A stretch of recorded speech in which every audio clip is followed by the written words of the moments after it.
This channel does not promote any violent, harmful, or illegal activities. All content provided by this channel is meant for an educational purpose only. Cancer Healer Center, a new beginning. দেখুন এবার দেখা যাচ্ছে ইউনূস প্রশাসন ইউনূস সরকার তারা বোধহয় এবার একটু চাপের মুখে পড়েছে, কারণ ঠেলায় পড়ে ইউনূসের ইউটার্ন। এবার বাংলাদেশের উপর দিয়ে ভারতের বাণিজ্য পথ খোলার কথা ইউনূসের মুখে। অত্যন্ত গুরুত্বপূর্ণ একটি তথ্য জানবো, আরো ডিটেলস জানবো। আমাদের সহকর্মী সুমন কল্যাণ রয়েছেন এই মুহূর্তে আমাদের সঙ্গে। সুমন, এরকম হঠাৎ করে ইউটার্ন ইউনূসের, কেন ঘটলো এরকম ঘটনা? দেখো, এটাকে বোধোদয় বলবে না কি বলবে সেটা কিন্তু বোঝা যাচ্ছে না। ঠেলায় পড়লে যে কি মানুষ করতে পারে তার কিন্তু এই বক্তব্য কিন্তু তার থেকে কিন্তু উঠে আসছে। কি বক্তব্য বলেছেন ইউনিসের বক্তব্য হচ্ছে যে ভারতের 7 সিস্টারের সঙ্গে ভারতের যোগাযোগ ব্যবস্থা খুলে বাংলাদেশ দিতে চায় এবং নেপালের সঙ্গে ভুটানের সঙ্গে তারা রাস্তা যোগাযোগ খুলে দিতে চায়, সমুদ্র বন্দর ব্যবহার করতে দিতে চায়। যে বিষয়গুলো নিয়ে বক্তব্য তিনি দিচ্ছেন গতকালকের একটা অনুষ্ঠানে, তার স্পষ্ট বক্তব্য যদি আমরা পর্যালোচনা করি, এই বক্তব্যগুলোই কিন্তু মূলত ছিল বাংলাদেশিদের ভারত বিদ্বেষী করে তোলার ক্ষেত্রে। আগে সেই গুরুত্বপূর্ণ বক্তব্যটা আমরা একবার শুনে নিই। ভারতের 7 সিস্টারের একই অবস্থা, তার সমুদ্র দর্শন তার হয় না, হবে না। তার সঙ্গে আমরা যোগ দিই একসঙ্গে এই অর্থনৈতিক অঞ্চল। আমাদের যে সমুদ্র বন্দর, তাদের মাল আনা নেওয়া করবে, আমাদের মাল আনা নেওয়া করবে, তাদের কাছে যাবে, তাদের অর্থনীতি আমাদের অর্থনীতি একসঙ্গে জাগবে। তারাও খুব কষ্টের অবস্থায় আছে, তারা খুব ভালো অবস্থায় নেই। তারা এই সুযোগ পেলে তারাও আনন্দিত, তাদের ব্যবসা আমাদের ব্যবসা রমরমা ব্যবসা হবে, একসঙ্গে ব্যবসা হবে। অর্থাৎ ইউনূসের বক্তব্য আপনারা শুনলেন, পরিষ্কার বক্তব্য যে ঠেলায় পড়ে ইউনূসের প্রশাসন ইউনূস সরকার বোধহয় ইউটার্নের পথে রয়েছে। এবার বাংলাদেশের উপর দিয়ে ভারতের বাণিজ্য পথ খোলার কথা বললেন ইউনূস সরকার। ইউনূসের মুখেই সেই বক্তব্য আপনারা শুনলেন। উত্তর পূর্বের রাজ্যের সঙ্গে বাণিজ্য পথ খোলার পক্ষে সওয়াল। আন্তর্জাতিক সম্পর্ক বিশেষজ্ঞ রাজা গোপাল ধর চক্রবর্তী এই মুহূর্তে রয়েছেন আমাদের সঙ্গে। রাজাবাবু, এই মুহূর্তের বড় খবরই বলতে পারেন, কারণ ইউনূস একটা ইউটার্নের পথে রয়েছেন। বাংলাদেশের উপর দিয়ে ভারতের বাণিজ্য পথ খোলার কথা এবার ইউনূসের মুখে। কেন এই ধরনের বক্তব্য, কেন তিনি ইউটার্ন নিতে চাইছেন? কোনো কি চাপ, কোনো কি ঠেলায় পড়েছেন তিনি? আপনার কি মনে হয়? হ্যাঁ, পরিষ্কার বোঝা যাচ্ছে যে আমেরিকা যেভাবে ভারতের উপরে দায়িত্ব দিয়েছে যে উপমহাদেশে বাংলাদেশের সঙ্গে সম্পর্ক ঠিক রাখার জন্য, আমেরিকার হয়ে এমন ভাবটা ট্রাম্প দেখিয়েছেন যেন ভারতের দায়িত্ব হচ্ছে আমেরিকার হয়ে এখানে যা কিছু করার। এই জায়গায় দাঁড়িয়ে যদি দেখুন, প্রথমে উনি করবেন কি ইলন মাস্কের যে ব্যবসা আছে তার সঙ্গে ব্যবসা যদি ঠিকভাবে করা যায়, উন্নয়ন করা যায়, তাতে বাংলাদেশ সুবিধা ওনাকেও পাশে পাওয়া যায়। এটা 1 নম্বর।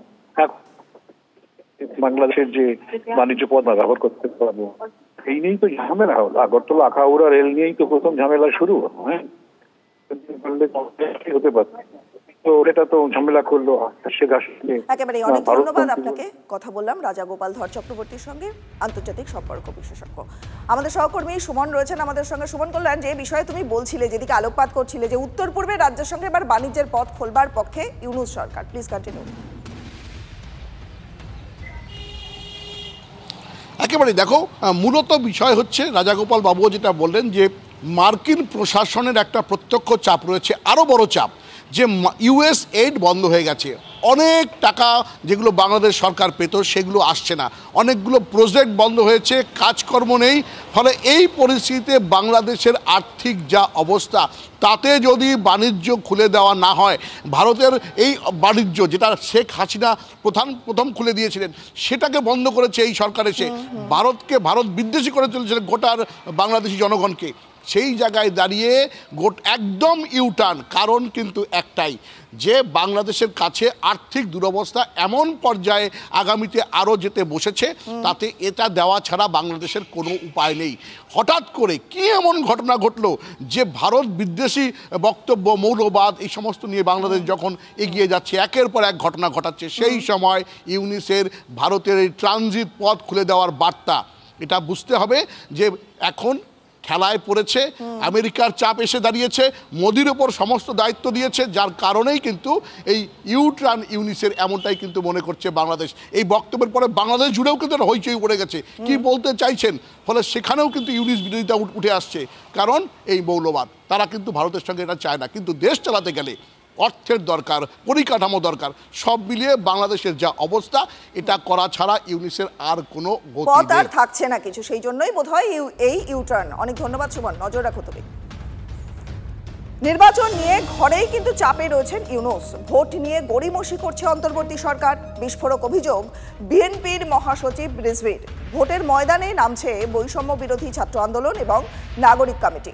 সম্ভবত নতুন দলের প্রধান হচ্ছেন অন্তর্বর্তী সরকারের উপদেষ্টা নাহিদ ইসলাম। নিরপেক্ষ নির্বাচন না হলে আরও একটা গণ আন্দোলন হবে, হুঁশিয়ারির বৈষম্য বিরোধী ছাত্র আন্দোলনের নেতা সার্জিস আলমের। আর পাশাপাশি ইউনূসের বাংলাদেশে কট্টরপন্থীদের দাপাদাপি সেটা কিন্তু এখনো অব্যাহত রয়েছে। আর এবার বন্ধ করে দেওয়া হলো ঢাকার নাট্যোৎসব। অত্যন্ত গরিমার একটি উৎসব, অত্যন্ত গুরুত্বপূর্ণ উৎসব নাট্যোৎসব, ঢাকার নাট্যোৎসব, তা বন্ধ করে দেওয়া হলো। সমস্ত ধরনের প্রস্তুতির পরেও স্থগিত হলো ঢাকা মহানগর নাট্যোৎসব। প্রথম দিন মঞ্চস্থ হওয়ার কথা ছিল মুক্তিযুদ্ধের উপর একটি নাটক। নিরাপত্তার স্বার্থে বন্ধ নাট্যোৎসব, দাবি কর্তৃপক্ষের। দেখুন, 5ই আগস্টের পর থেকে, যবে থেকে বাংলাদেশে অন্তর্বর্তী সরকার তৈরি হয়েছে, তবে থেকেই কিন্তু ভারত এবং বাংলাদেশের মধ্যে সম্পর্ক দিনের পর দিন খারাপ হচ্ছে এবং সীমান্তে লাগাতার উত্তেজনা বজায় রয়েছে। বাংলাদেশি দুষ্কৃতীদের উস্কানি, এপারে অনুপ্রবেশের চেষ্টা, বাধা পেয়ে বিএসএফের উপরে হামলা।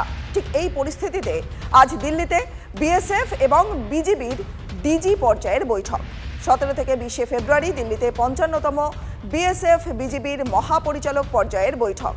বৈঠকে ভারত এবং বাংলাদেশ সীমান্তে কাঁটাতারবিহীন এলাকায় কাঁটাতার দেওয়া, অনুপ্রবেশ সহ একাধিক বিষয় নিয়ে দুই দেশের সীমান্তরক্ষী বাহিনীর শীর্ষ আধিকারিকদের মধ্যে আলোচনা হওয়ার কথা রয়েছে।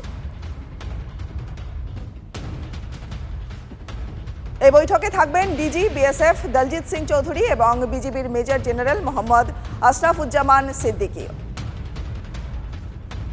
আমাদের প্রশ্ন হচ্ছে যে ডিজি এবং যেখানে আছে তাতে কমন পয়েন্ট হবে এবং সেখানে আমরা বলবো যে আমরা এটা করব, ওনারা বলবেন যে না। কারণ উনি যেটা বলেছেন স্বরাষ্ট্র ওনাদের যিনি অ্যাডভাইজার, যে আমরা বাধা দেব।